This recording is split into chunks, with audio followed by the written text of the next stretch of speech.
জানাতে যুক্ত আছেন সহকর্মী জাওয়াদ মাহমুদ। জাওয়াদ, সমাবেশে কি বললেন বিএনপি নেতারা? এছাড়া দলটির আর কি কর্মসূচি রয়েছে জানাবেন।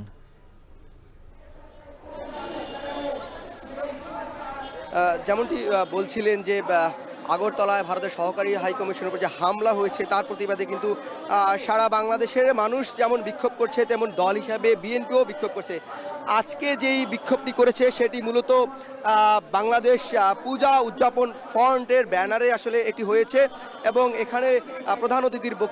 বক্তব্য রেখেছেন বিএনপির সিনিয়র যুগ্ম মহাসচিব অ্যাডভোকেট রুহুল কবির রিজভী। এখানে বক্তারা যেটি বলেছেন তারা বলছেন যে এই যে আগরতলার সহকারী হাইকমিশনের হামলা এটি সরাসরি স্বাধীনতা সার্বভৌমত্বের উপর হস্তক্ষেপ এবং এখানে যারাই বক্তব্য দিয়েছেন এই পূজা বা উদযাপন ফ্রন্টের নেতৃবৃন্দ তাদের বক্তব্যে এটি উঠে এসেছে এবং তারা বলছেন যে বিগত সময় এই শেখ হাসিনা সরকারের শাসনামলে এখন যারা যেসব হিন্দু নেতারা অথবা বিভিন্ন ধর্মীয় সংগঠনের হিন্দু ধর্মাবলম্বী সংগঠনের নেতারা বক্তব্য বিবৃতি দিচ্ছেন এবং তারা উস্কানি দিচ্ছেন, তারা প্রশ্ন রাখছেন যে তারা এতদিন কোথায় ছিল, তাদের সেই কণ্ঠ তাদের কোথায় ছিল এবং তারা এটিও বলছেন যে এখন যেটি করা হচ্ছে সেটি উদ্দেশ্য প্রণোদিতভাবে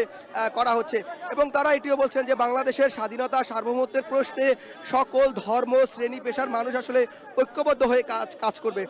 এই বক্তব্যই কিন্তু বিএনপির সিনিয়র যুগ্ম মহাসচিব অ্যাডভোকেট রুহুল কবির রিজভীর কণ্ঠেও ফুটে উঠেছে। তিনি বলেছেন যে হিন্দু ধর্ম, বৌদ্ধ, খ্রিস্টান অর্থাৎ সকল ধর্মের মানুষ মিলেই কিন্তু দিল্লির যে দাসত্ব সেটি খান খান করে দেওয়া হবে এবং তিনি আরেকটি হুঁশিয়ারি দিয়েছেন, সেটি হয়েছে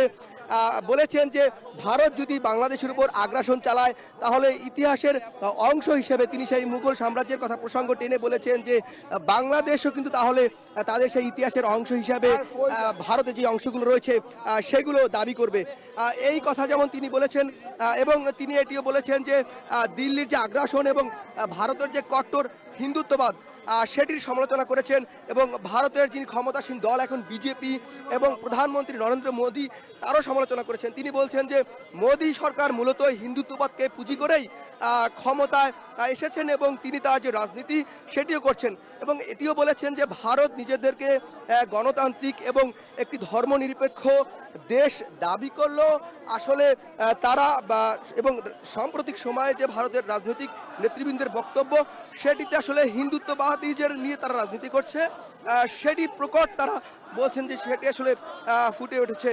এবং এইখান থেকে কিন্তু বারবার আমরা দেখেছি যে এই গত দুদিন ধরে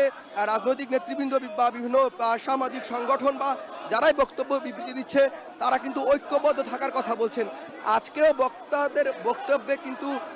এই বিষয়টি ফুটে উঠেছে। তারা আসলে বলছেন যে এই যে তারা যে কোনো বাংলাদেশের যে এই যে দুর্যোগকালীন সময় অথবা স্বাধীনতা সার্বভৌমত্বের প্রশ্নে বাংলাদেশের মানুষ ঐক্যবদ্ধ থাকবে এবং এই ডাকটি আসলে তারা দিয়েছেন যে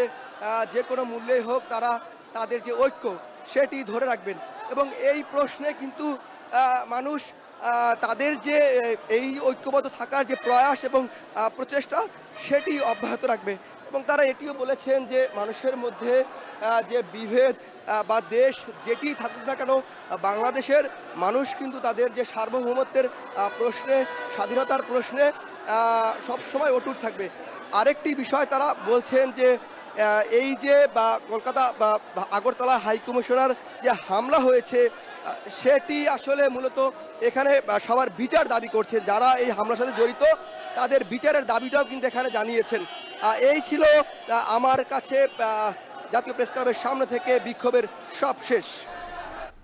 আগরতলা সহকারী হাইকমিশনে হামলার প্রতিবাদে বিক্ষোভ মিছিল করছে বিএনপি, সেই খবর জানাচ্ছিলেন সহকর্মী জাওয়াদ।